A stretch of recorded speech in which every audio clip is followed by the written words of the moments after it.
I was ordered to take one of his eyeballs by the soldier on the other side. And the nurse handed me a hemostat. I really couldn't stand it. And I said, I can't do it. I can't.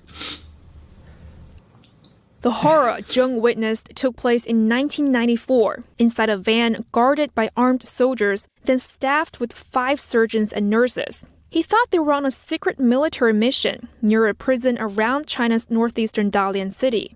But what followed has stayed with him for decades. I looked at him. He was looking right at me.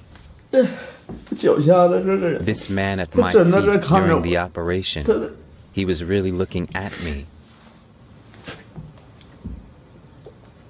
His eyes were moving.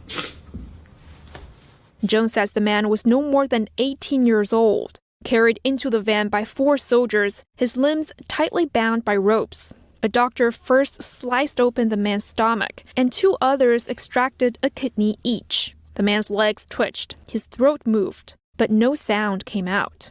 Then a doctor instructed Zheng to step on the man's legs and don't let him move. As I pressed down, his still warm body made me think he was alive. A surgeon took a scalpel and made a large incision directly under the xiphoid into the umbilical cord. When the abdomen opened, the intestines came out.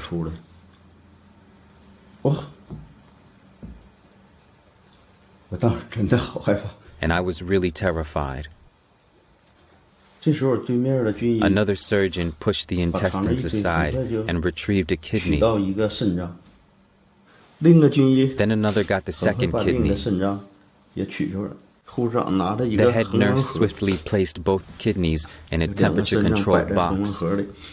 Next, Zheng got the order to extract the man's eyes, but he was too sickened to do so. Another doctor swiftly carried out the procedure instead. The now motionless body was then placed in a black plastic bag and carried away by soldiers. The organs were taken to the General Hospital of the Shenyang military region, where Zheng did his residency. A team waiting there then used the organs in transplant operations. By then, the procedure was long over. But for Zheng, the haunting image of those desperate, fearful, and pained eyes plagued him. At dinner the previous evening, before the operation, an officer introduced the boy, who was less than 18 years old. His parents paid 10,000 yuan to get him an army spot. Through the window, I looked at the gun-wielding soldiers guarding this heinous act. No military in the world would plunder and sell its own soldiers' organs. My ambition as a military doctor was to save lives and serve my nation.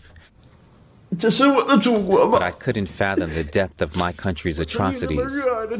Soon after the horrific event, Zheng left the hospital. But little did he know what happened in that van in 1994 would soon become an industrialized killing apparatus in China, set up to extract organs from prisoners of conscience and sell them on demand. Within 2 decades, the mass-scale, state-sanctioned forced organ harvesting ballooned into a billion-dollar industry. In the 2020 China Tribunal judgment, it said Falun Gong practitioners have been one and probably the main source of organ supply. They don't consent. They don't even know it's happening. We called it a cold genocide in the sense that it's not happening all at once. It's happening slowly over time. David Mattis is an international human rights lawyer and one of the world's leading researchers of forced organ harvesting.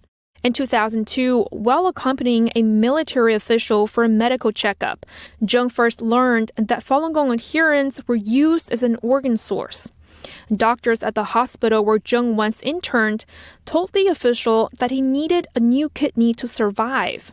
Shenyang Army General Hospital will pick a top-quality one for you, a fresh one, from Falun Gong practitioners. I told him, don't do it. Isn't that committing murder? He nodded to me and said, I am not going to get this kidney transplant. But he suddenly said to me in a particularly stern manner, you should leave as soon as possible, and the farther the better.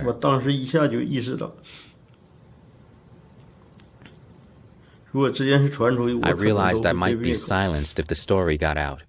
Another acquaintance, an aide to officials at the core of China's most elite leadership body, told Zheng something even more shocking. During his visit, I said the persecution of Falun Gong in northeastern China was quite severe. He seemed attentive but stayed silent. But before we parted, he suddenly told me that Falun Gong practitioners, including minors, were held beneath the Hubei Provincial Public Security Bureau's backyard in Wuhan City. He said he had been there. Then he left abruptly. At that moment, I said to myself, I must go abroad. Zheng adds that to boost transplant profits, the military set up green passages at airports to aid the swift transportation of organs across the nation. He also says infectious disease units inside military hospitals had all become dens for forced organ harvesting. To avoid citizens from becoming complicit, U.S. lawmakers have taken steps to prevent Americans from engaging in transplant tourism to China. But Mattis says the killing of prisoners of conscience for their organs is still ongoing. They're continuing to advertise transplant tourism. So, and the institutions are still functioning. I mean, they haven't closed down these transplant hospitals. Zheng obtained refugee status while in Thailand and moved to Canada in 2007. Zheng says he's been looking for the right media outlet to share his story. Because should he make the wrong choice, not only would he get himself into trouble, the issue wouldn't get the spotlight it needs. He acknowledges the concern of potential retaliation from Beijing, but says the issue is bigger than himself. He says that he has carefully preserved his records, and that when the Chinese Communist Party falls and faces judgment, he will take the witness stand, adding that justice will prevail.